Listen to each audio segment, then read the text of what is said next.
Welcome to the current webinar, which is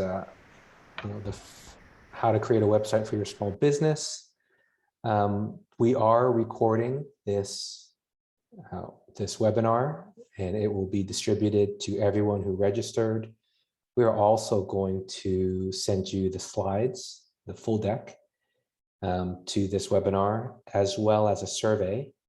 And the survey link will post at some point in the chat box. And if you please, towards the end, if you would take the time to fill that out, really greatly appreciate it. Helps us make sure, we're staying on point and on topic. During the course of this webinar, feel free to enter any questions you have in the chat. So we have people monitoring the chat. We will have a question and answer time at the end of this webinar. But obviously, if there's a really pertinent or applicable question that the group wants, I don't have a problem stopping the webinar to answer that. So go ahead and use that chat function for any questions or comments, and then look for that survey link. All right, so we're going to go ahead and get started. I do need to read the disclaimer, so sit tight. The information provided in this webinar and any supplemental materials provided to registrants are intended for educational and informational purposes only, and does not constitute professional, financial, or legal advice. No registrant should act or fail to act on the basis of any material contained in this webinar without obtaining proper financial, legal, or other professional advice specific to their situation. The Northern California Small Business Development Center and its host, the HSU Sponsored Programs Foundation, specifically disclaims any liability, loss, or risk, personal or otherwise, which is incurred as a consequence, directly or indirectly, of the use and application of any of the information presented in this webinar. Yay, that's always fun. Okay, a little bit about me. You can read at your own leisure, but my passion is really helping small businesses start up and apply emerging technology to help them be successful and grow their business. That's me in a nutshell. So today's webinar agenda. I'm going to introduce the SBDC. I know many of you may be familiar with it. For those of you that aren't, I do want to take the time to introduce who we are. That's sponsoring this event, this webinar. And then we're going to go through some concepts. Why invest in a website? Because it does cost something, time and money. Some simple steps to get your website up and running. Some content and rules and things that you want to consider when you're building your website, so what your website needs. And then I'll provide a list of some of the more popular website building tools for you to explore on your own. We'll wrap it up and then have our Q&A. All right, so that's the agenda for today. So first, just a brief introduction to the SBDC. I am a part of the Shasta-Cascade Small Business Development Center, and we service all of Shasta and Trinity County. But they are nationwide. And if you're not in Northern California or in the two counties I just mentioned, there is one near you. We are a nonprofit organization, and we provide confidential, no-cost advisory and training services to small business. So you read that right. No cost to you. So it's definitely something you want to look into and take advantage of if you have any type of need. For us in the Northern California region, there are 36 counties, and those are some of the things that we've been able to do recently. We've been able to increase sales for our clients, and that's, you read that right, there are 193 million of dollars. We've, especially with COVID and other funding streams, we've been able to help our clients with capital infusion. And what we do one-on-one consulting. Like this, we do webinars. We also do training, whether that's online or in person. We really help with funding assistance. That's the capital infusion.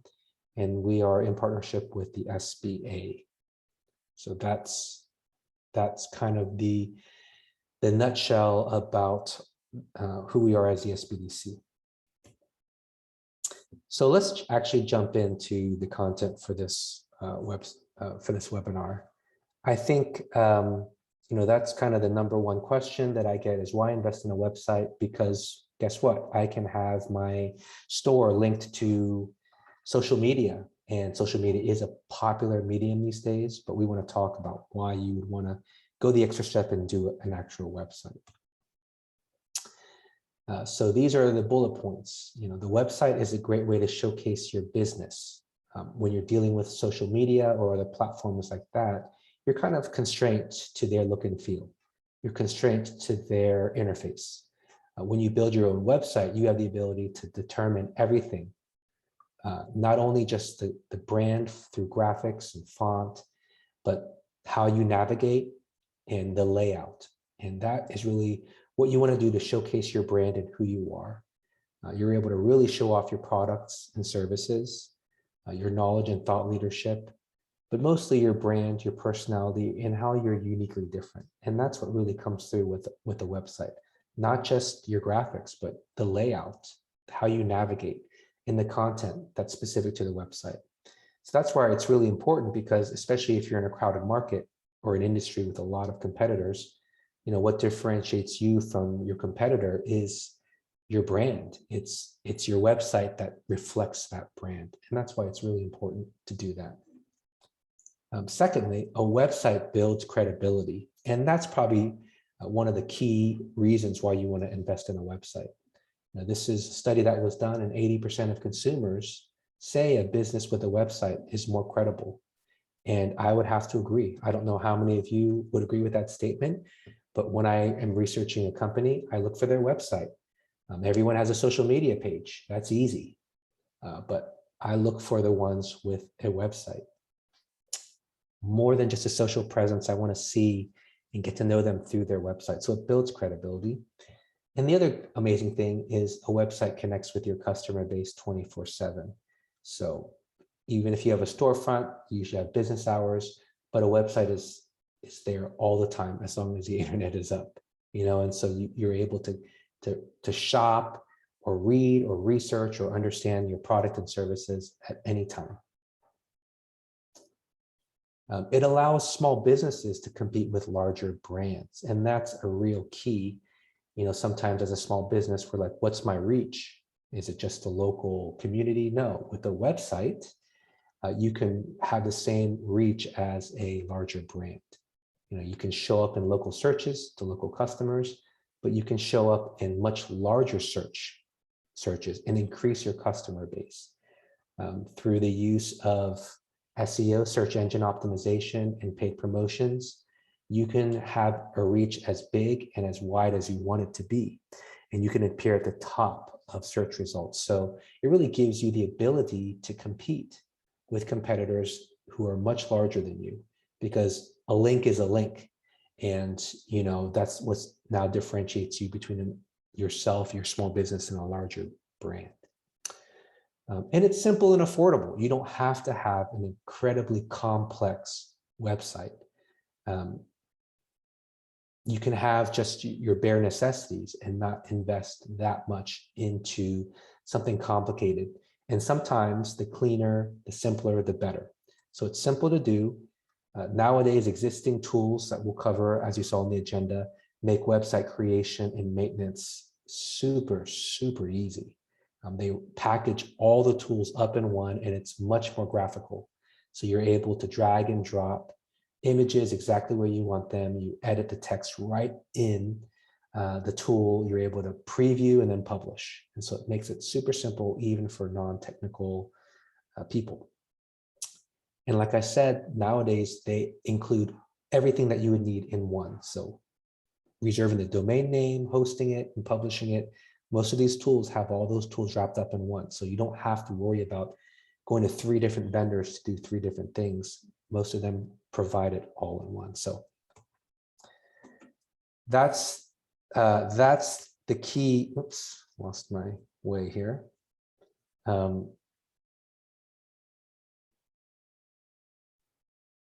Oh, I skipped this slide. Let me go back here. So it acts as a focal point for all of your marketing activities. So, you have your marketing campaigns going out there. You have, whether it's print or through social media, the website can be the single anchoring point for all of those activities. It allows you to centralize your information.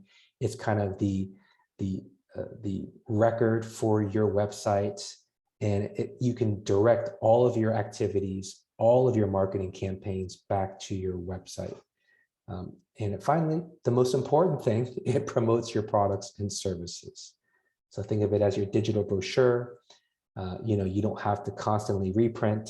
You're able to keep it up to date, to the minute, and it's a direct tool with e-commerce. So other e-commerce tools mostly link directly into any of the existing website tools to make e-commerce a breeze. And like I said, it's available 24/7, 365.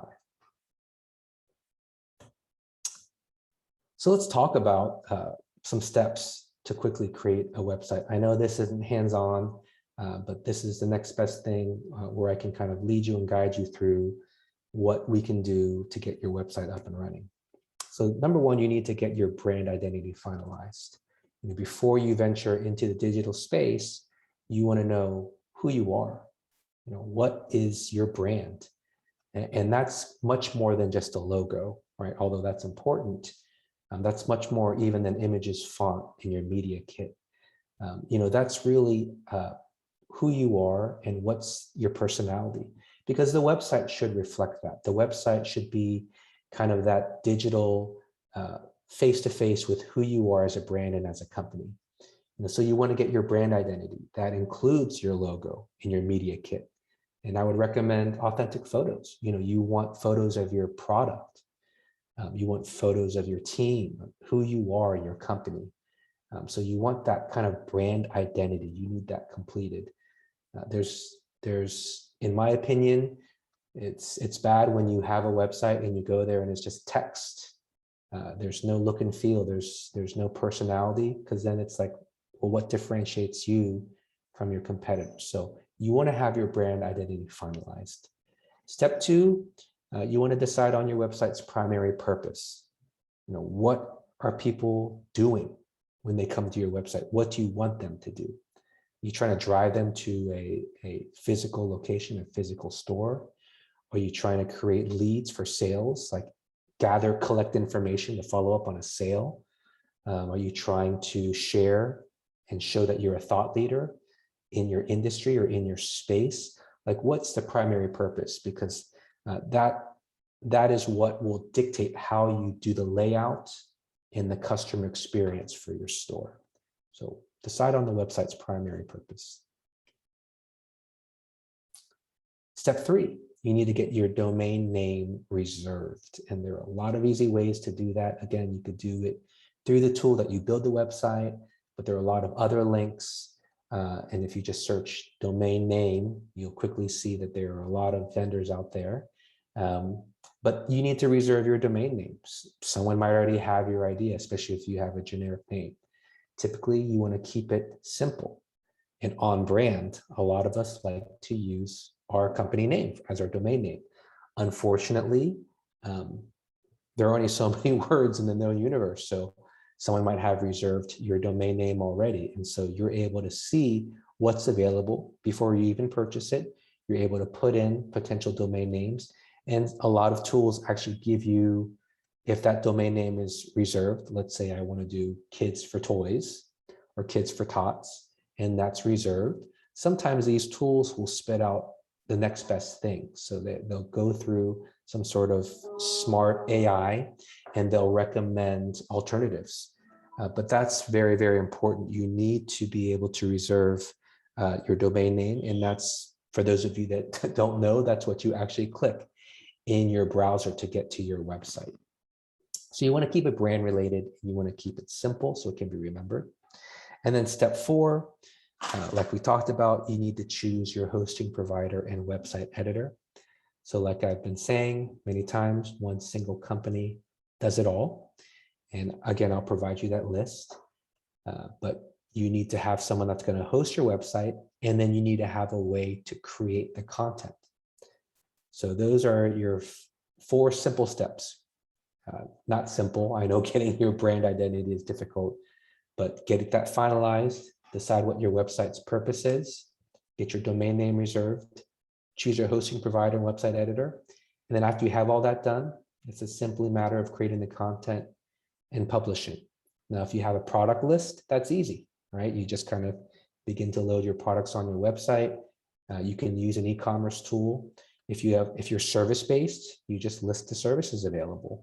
And so actually creating the content should be something that you are able to do naturally because that's your business, right? That's your business model. That's what you're doing all along. So let's continue on. Let's talk about what every website needs. Bryan, Mm-hmm. there are a couple of questions here that are kind of applicable to the domain name. Should we take them now, you think? Yep. Mm-hmm. One is, what are the tools to see alternative domain names? Okay. So when you go to a website or a tool that grants domain names, like let's say even GoDaddy or Bluehost, when you type in your domain name that you would like and click search, it will usually say, oh, this domain name is reserved. And they'll typically list below, these are some alternative ideas. So it's in that process of searching for your domain name that will typically return. So it's all in one, it's the same tool. Okay, great. And the second question is, when we buy the domain email as well to have a company email address, can it direct emails to another inbox, i.e. one we already used? Yeah, that question is a little off topic, but you're able, I'll say this, when you reserve a domain name, it typically gives you 1 or 2 emails and you can upgrade for that domain name.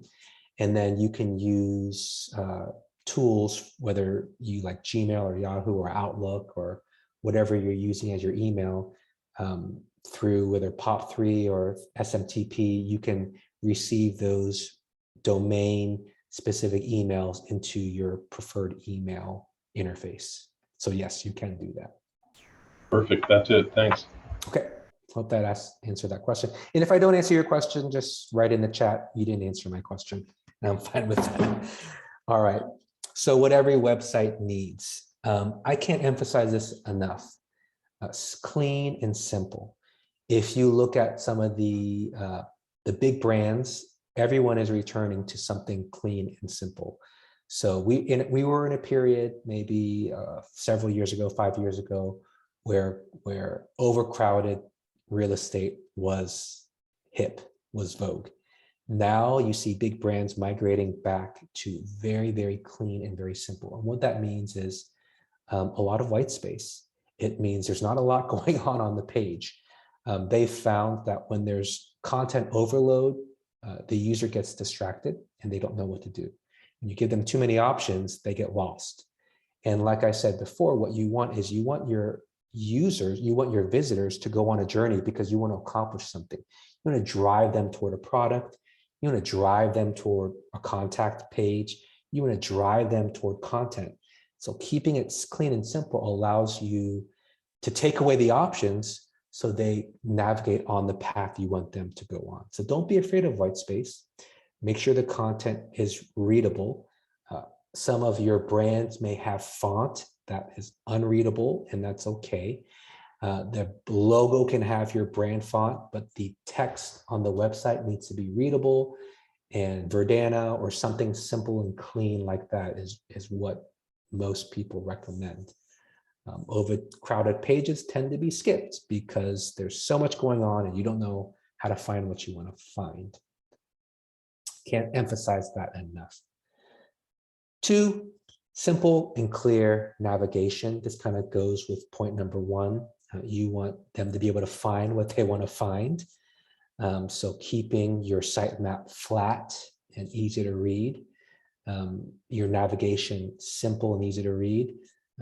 We've all gone to those websites where they have menu items that spawn menu items that spawn menu items that spawn menu items, and I don't have the mouse coordination to keep those highlighted. It can be very frustrated.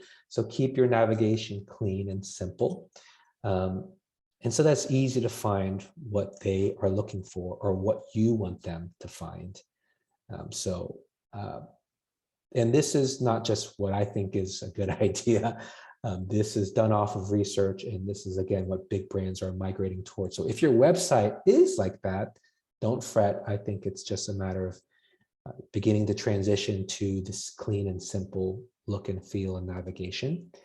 And then you want to keep the information up to date. So that is where it does cost something.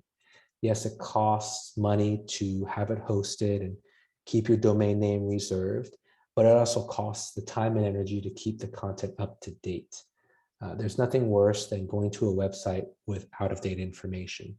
A lot of times, the number one question I have is this company still around if the website information is out of date? So you want to make a commitment to keep the website fresh, and that could be, taking away products that you no longer sell or services, or updating with new products, and just maintaining, making sure the links are working, making sure everything is working well, especially content. If you want to have blog articles or something like that, which we'll cover in a bit, you want to make sure you're doing that and showing people that you exist and you're upkeeping the website.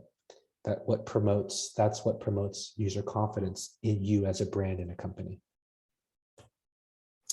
You definitely always want to have an about page.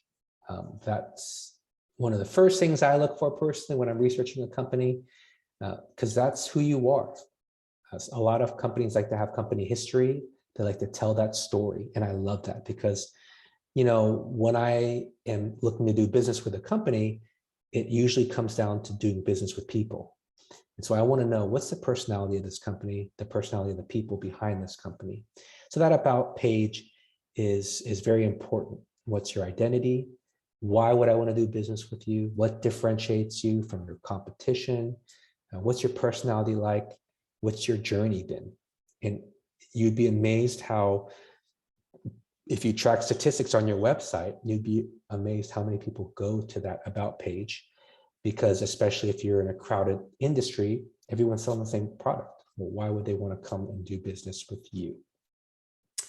And obviously, finally, you want to showcase your product and services if that's the goal of your website. Clear descriptions, clear prices, clear options. How do I purchase? How do I engage with this service or with this company? And then obviously ways to find out more information, contact us, phone number, stuff like that is super important. Original media.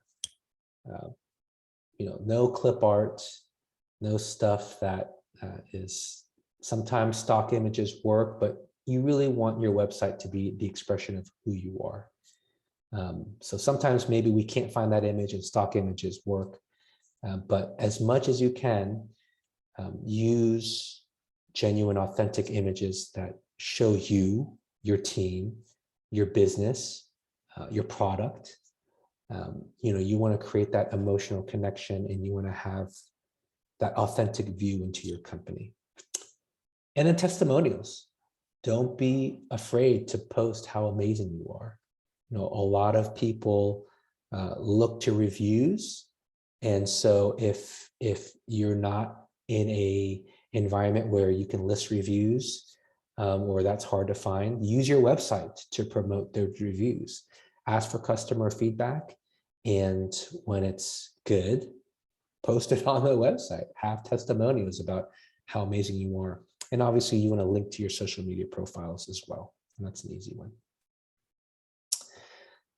You want to have your easy to find contact information. That can just be contact info, and it's just, phone number or an email address.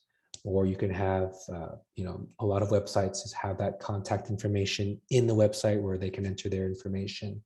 But you want to make it feel like, hey, you're available, you're accessible. And then optional, an active blog or an article. And the reason why that's important is because a lot of people want to know that you know what you're talking about.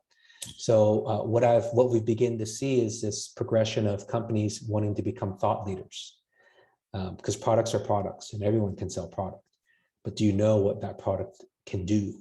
And so an active blog or an article section where you're producing and you're generating content that demonstrates you're a thought leader and you know the industry. So that's something that I highly recommend. One, because again, that does exactly what I said, but two, it's a way of driving traffic to your website as well. So someone might be interested in a topic that you write about, and boom, it's on your website, drives traffic to your website, and they become a customer purchasing products or services. All right, so what I wanted to do was I wanted to show you some examples. And so we're going to switch gears. I'm going to share a different screen. And we're going to go through these. Google is the classic example. Everyone has used Google, and whether it's Google or DuckDuckGo or Yahoo or Bing or your search engine of choice, this is the classic example of clean and simple, right? It's what's the purpose of Google? They want to be the premier search engine, right? And so that's what they do. It's just a search box. So, that's kind of an extreme example, but a very good example that shows clean, simple, purpose-driven. I love this website. It's handcrafted Italian shoes. And so this is about the brand experience. Like I look at this website and it's just beautifully done. It's super simple. And it gives me the experience of who they are and what they do. So here's this guy. Oh, I want him to make me my shoes. Definitely. He looks like he knows what he's doing. It's easy to navigate and it fully expresses the brand, right? It's like, who wants to buy these shoes? It's the people that want to explore and have adventure. It has testimonials, and it links to the articles about them. It has specific people that have purchased. It has their story and their history, and then images, but not just images of their product on a shelf. It shows like the personality of their shoe through the image. It has a way to get connected with them. And here's a example of a sitemap that's very flat. So these are their products, and it just kind of boom, this is how you see what our products are. So obviously this website is very much driven toward giving the story behind the shoe, having the user experience the shoe, and then purchase the shoe. They are a company that makes baby clothes, and I love their tagline, "We make milk for your baby." But again, very, very clean, very simple. It's just big pictures of their product. You subscribe to their newsletter and you can search for their products. Navigation is super simple: home, about, shop, and contact. And so let's go to this about page. And it's their statement about who they are. Simple, honest philosophy, right? For their kids. So you kind of get the feel of who they are, and it tells about their story. They launched in 2016. Even the way that they kept everything lowercase, I love that. It's just, you get a feel for who they are and what their brand is about. Mats and Cycles. This is all about their unique cycles, and this is as simple as it gets, right?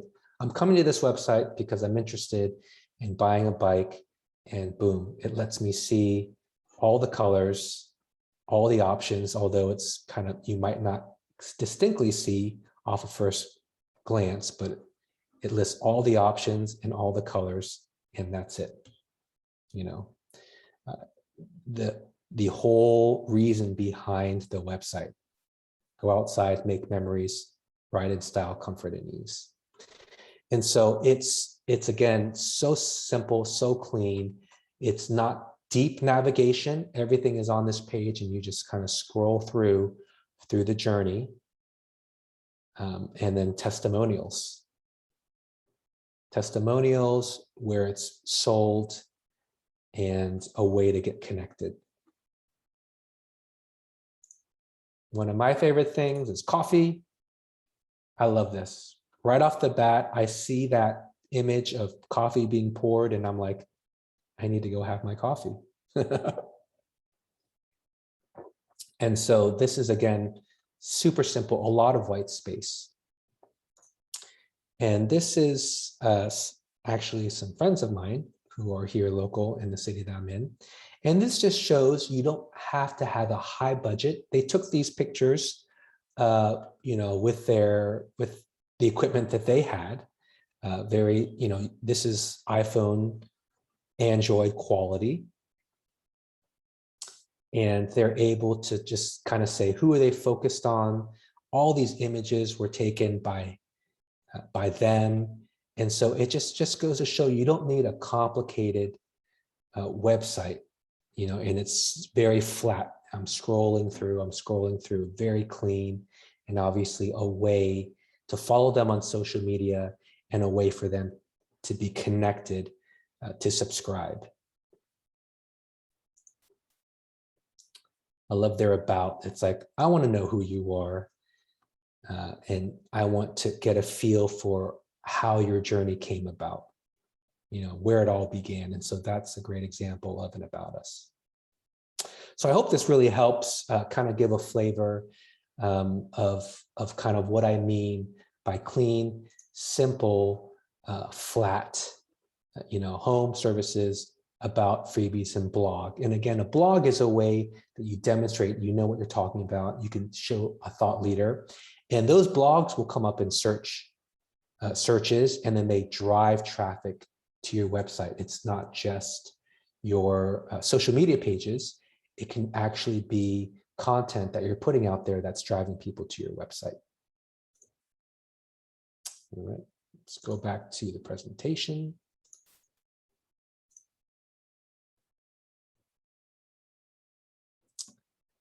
So those are some examples. Some popular website building tools, something to really keep in mind. You want it to be easy to use. There's no sense in paying for something that is super complicated or you need a software development background in. There are plenty of website tools that are simple, graphically based. We call it kind of what you see is what you get, WYSIWYG, where you drag something someplace and that's where it will appear on your website. There are tools out there that are much more technical, where people with software development background can use, but if you don't have that capability, you want to pass and use something that you can use. Obviously, pricing, they're all priced differently. The ones that are all inclusive are going to be a little bit more because they provide more services. Features is really important. A lot of times they will come with layouts that you can pick and choose. And some have more than others. And so if you don't have a layout in mind, a lot of times it's good to kind of go with a generic or pre-designed layout, and that's fine. There's nothing wrong with using an existing layout that another website might have, because layout is just one of the many criteria about capturing an audience. Mostly it's the content and the brand. You want there to be customer support, obviously, and you want to understand what, you know, their data and privacy laws are, data ownership, and also portability. So let's say, you know, you build a website with one tool and you decide you don't want to go with that tool. Most of them are agnostic in that you can actually migrate to another tool. And so that's something to consider, that you can port your website from one tool to another. So those are the key factors that I recommend that you look in. And obviously you want to be comfortable. You want to be comfortable with the brand. You know, to me, customer support is probably one of the most important things. If I write someone and I don't get a response for quite some time, I probably won't use them, because if I'm in a pinch, I don't want to be left hanging. So you decide what's important to you. So here are the popular tools, and I'm not going to jump in and show each one for the sake of time, but they're listed there, and this is not all inclusive. There are many, many, many more tools out there. I mentioned Bluehost, Provider. That's kind of one that I'm familiar with more because I do have a tech background and I like to build it outside of a tool.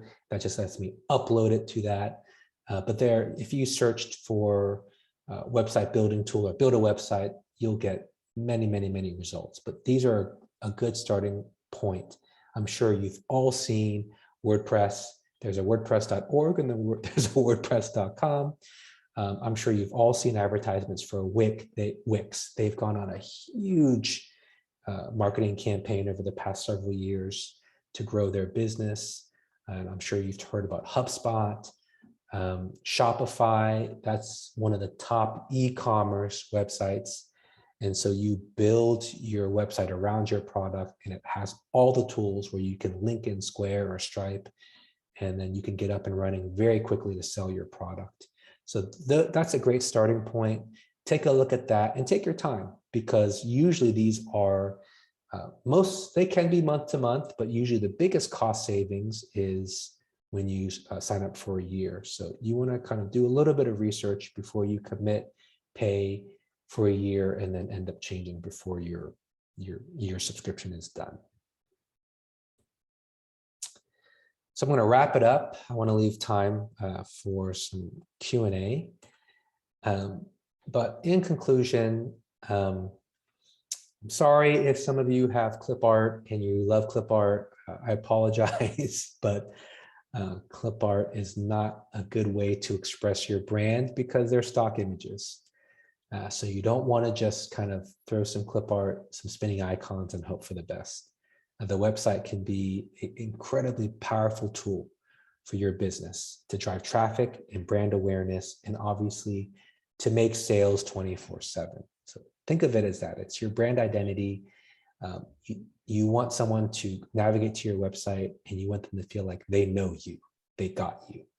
And you're able to do that through the website because of all the content you can put on there. Again, it's your marketing anchor. All your presence in the digital space, all the properties you may own, all the social media websites you may have, you want them to lead back to your website. That's your anchor. And it's your sales engine. You can make sales. A lot of places, they don't even have a storefront. They do everything online. And so their website is literally their sales engine. They do all their sales through their website. So it's a powerful, powerful tool. Especially if you're in a crowded industry, right? It's your opportunity to really stand out. What makes you unique? How is your brand different than others? How are you a thought leader? How do you know your industry better than others? And it gives you the opportunity to excel in customer experience. Whether you respond in an hour or a day, it gives the customer an opportunity to have that interaction. When COVID hit, online traffic went through the roof, as you can imagine. Everyone jumped to, they had to. And they had to buy things online. They had to do business online. They could no longer go to storefronts. And so obviously we're not hoping for another pandemic, but a website just gives you another option as a mechanism for sales, communication, customer retention. So it's a really good idea to have that up and running. It's worth the cost. It adds credibility. It's working for you 24 hours, 7 days a week, 365 days, as long as you pay the bills. And again, it allows your marketing activity to land in one location. And I'd say get the help. If this is overwhelming, one, let me plug our center or any SBDC. We have resources and advisors who specialize in website development. So reach out to your local SBDC.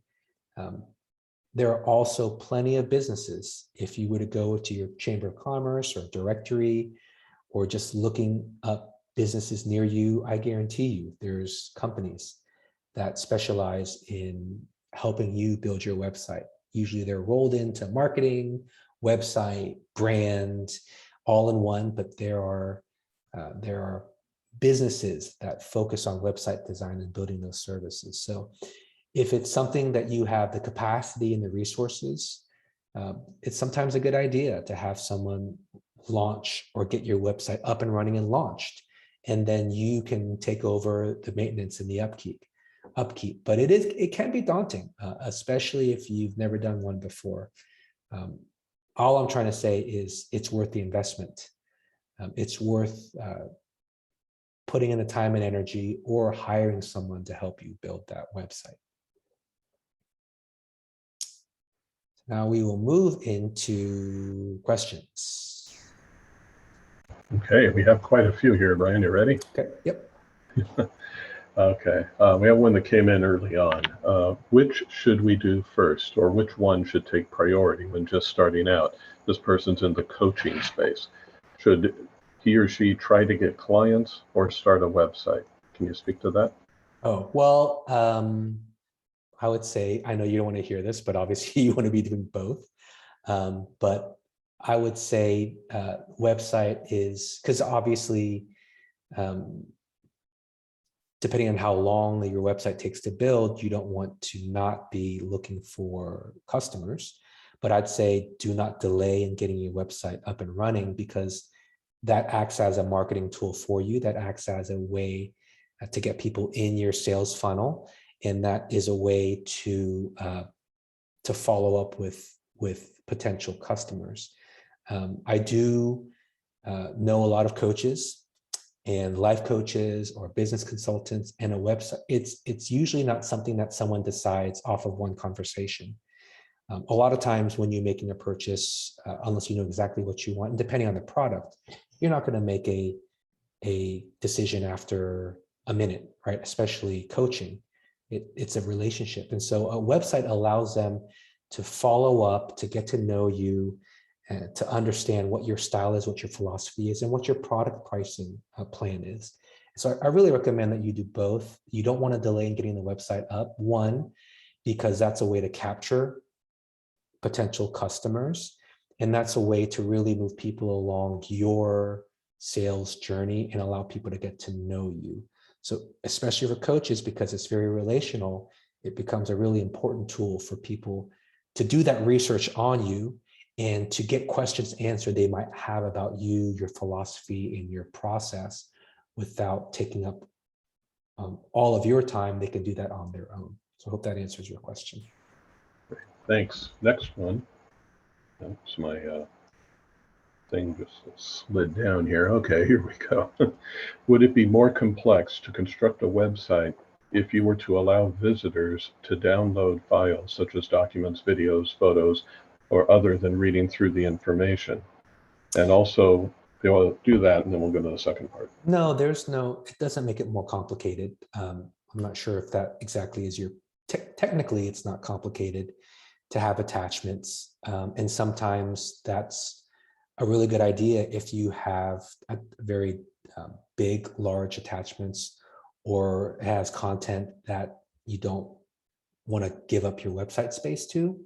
So, it could be a brochure catalog, it could be terms of use. That's what all websites do, right? They have a little blurb on the website, but then for the full terms of use, a lot of times you download it. Sometimes they list it all and you scroll, but product catalogs, things like that, product description. Yeah, it's not more complicated. It's just hosting it on your website. So when you go with a hosting provider, they'll usually give you an allotment of space. It's usually much more than you need. For videos, instead of hosting videos, because they take up a lot of space, you might want to start a business YouTube channel. And we actually did one on YouTube a while ago. So if you look at our YouTube channel, you'll see that webinar. And that way you can link traffic between your website and the YouTube channel. So it's a good idea to not take up all your content area with the content, if it can be condensed into a download that they could download and read later. You do want to give them you don't want to just list files, you want to give them a blurb about why they want to download that file. But you see websites do that all the time. And I hope that answers your question. Technically, it's not more difficult to do that.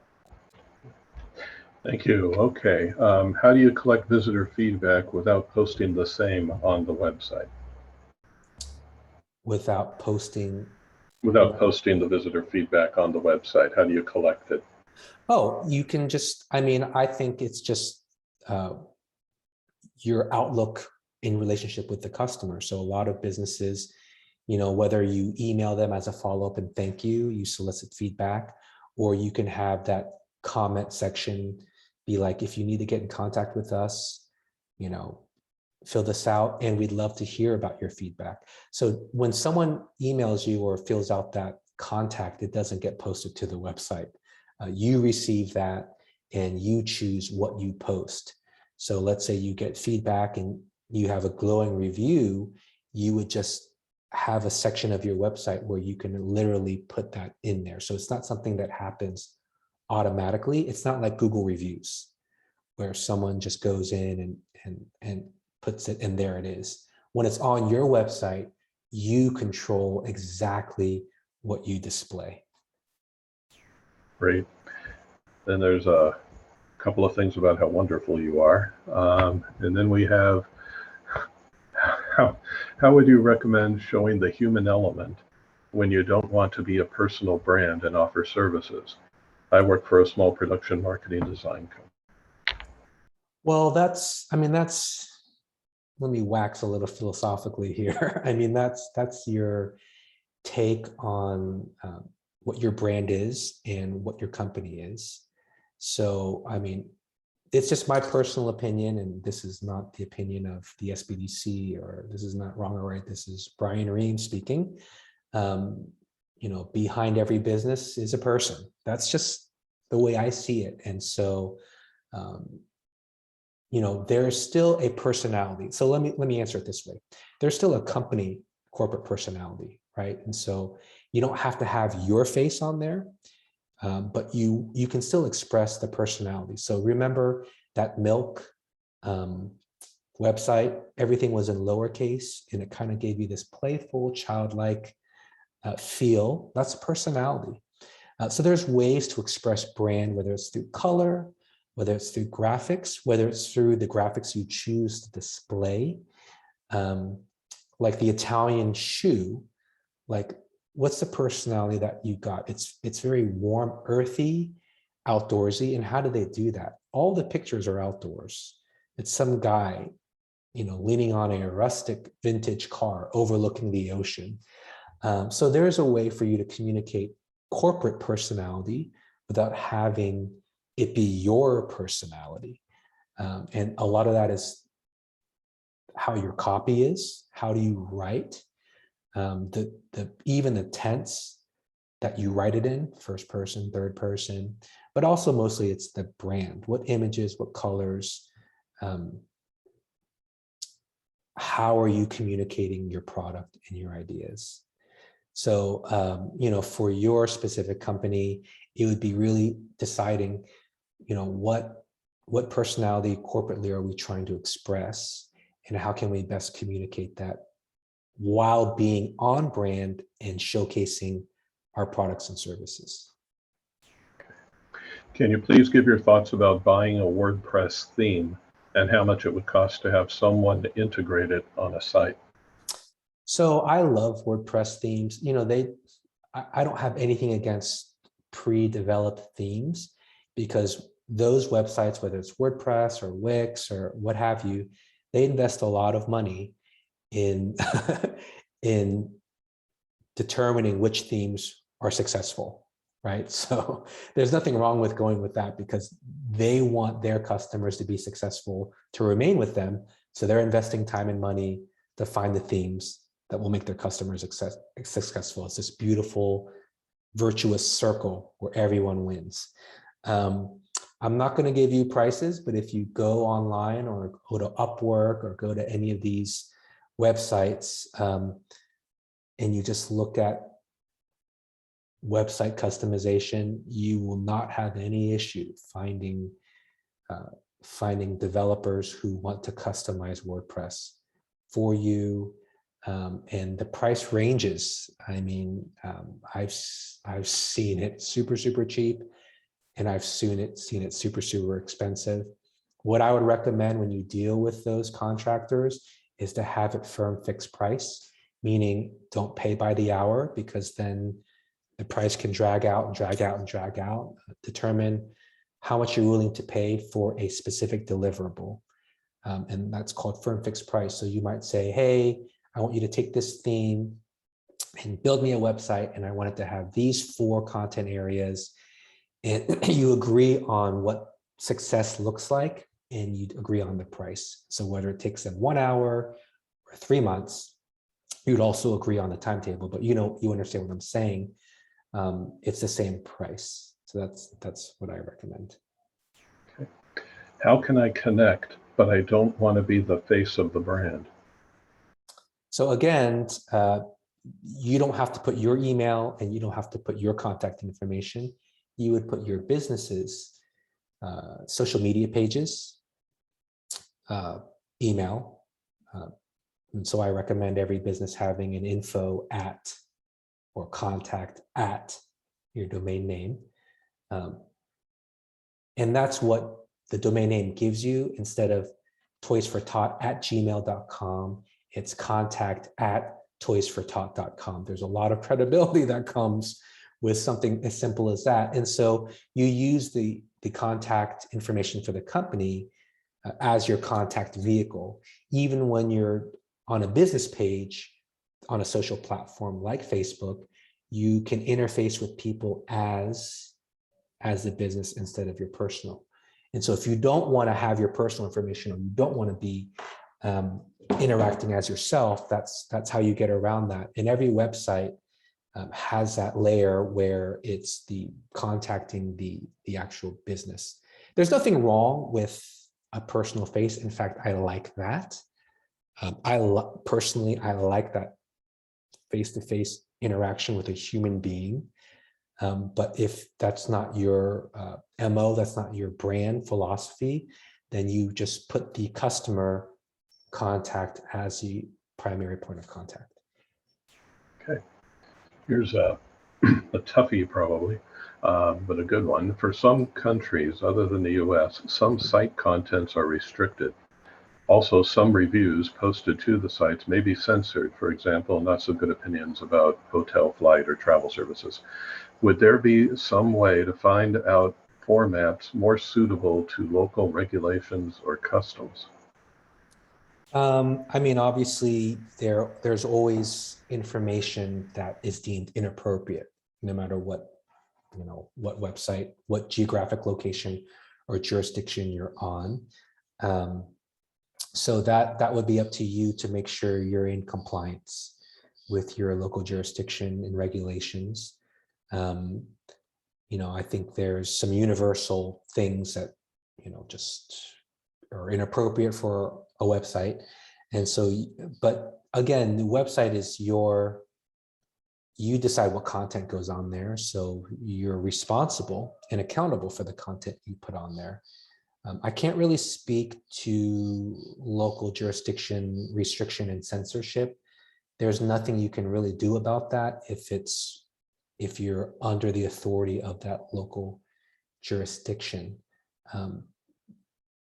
If it's unjust or something like that, the only thing that you can do is have multiple platforms. So that's why I encourage web companies to still have social media platforms. The website doesn't replace social media, and social media doesn't replace the website. I also encourage things like connection with your customer. So I really like, if you saw all those websites that I showed you, they have a subscribe or they have a connect with us mechanism. And so that's just another way to get content out. So if something gets redacted or censored from your website, but it's really important for your customers to know about it, you have other mechanisms to distribute that information, whether it's via social media or through a subscription email list. So that's, that's tough. None of us likes to be censored, but that seems to kind of be something that we're up against right now. So you just have to have a contingency plan for that and still a way to get your information out there. So I hope that answers your question without me getting anyone in trouble. Which website editing platforms have support to automatically translate to other languages? English to Spanish, for example, something like that. I would not trust an automatic translator.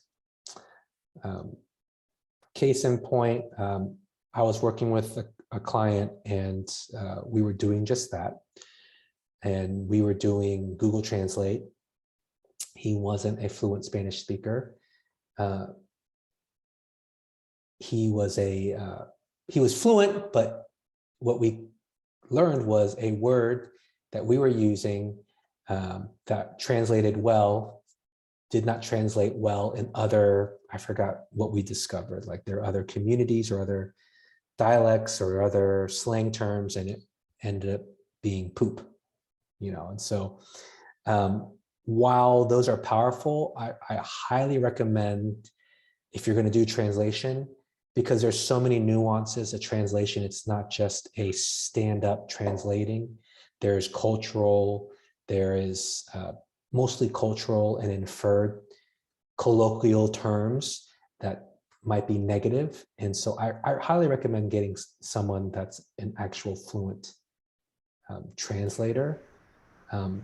I don't know, honestly, of tools that do that automatic translations in the website editing. There are outside tools that you would have to use where you put the text in there and it spits out a translation. But I highly recommend that you have someone who's a fluent speaker, a native speaker, cover that, because we use terms that have cultural ramifications all the time and we don't think twice about it. But to someone that translates it, it might be like, oh, you don't want to use that term. So I'll go to answer your question. You might have to use a translating application to translate the content. And I highly recommend you have someone review that content. Any ideas about the costs related to that? He was asking, or she was asking also about price ranges for those kind of platforms. For translating services, unfortunately, I do not. But again, you can find, if the website is good, it will list their services. Usually it's word count. It's those translation services are not based off of like how much time it takes them. It's usually how many words you want translated. So unfortunately, okay. I don't do that enough to know off the top of my head. Okay, we've got less than a minute before we're supposed to stop. So we do have one other question here, and we'll go through everything else quick. If you're in process of starting your business, what is required to legally be able to make sales on your website? A seller's permit, what? Well, you're still selling products, so you need to be required to sell that product in your jurisdiction. So obviously you need to have the appropriate license and permits to be an entity registered with the state and the federal government appropriately, and you have employees and all that stuff. That's not the scope of this, but as long as you're legally approved to sell and you have the appropriate licenses and permits, you can sell things on your website, because it's not the website that's selling the product, it's your company. Thanks. And yes, in California, you would need to go to the Department of Tax and Fee Administration and get a seller's permit and report the sales taxes. And last I checked, my understanding was just about every state's hopping on that bandwagon. They love to collect that sales tax. I just put in a survey link. I think you all saw it. Please fill it out. Tell us how great we did. Tell us where we were absolutely horrific. And we can take it, because we have very, very thick skin. And also, My mind's a blank. What else do I need to tell them, Bryan? Well, if you see on the screen, that's our contact information. Um, Again, if we're not in your geographic location, you can go to that americassbdc.org, find your SBDC, or you can contact us and we'll help you find it. So reach out to your local SBDC. I also highly recommend that you follow us on our social links there, Facebook, Twitter, LinkedIn, and YouTube. We have a lot of content on there that would really be beneficial. All the webinars that we do, we record and we put them on our YouTube. And so that's a great place to do some research and to learn something new. Really appreciate you guys joining us. Sorry we're running over. Again, if please fill out that survey. It provides us great input. You can even offer suggestions about what you would like to see as a webinar. It really helps us make sure these are on point and are what you guys want as small business owners. That's it. Okay, thanks. You will be getting a reminder. You will be getting a link to the recording of this, and you will also be getting a copy of Bryan's slides. So thank you for joining us, everyone. Thank you. Have a great day.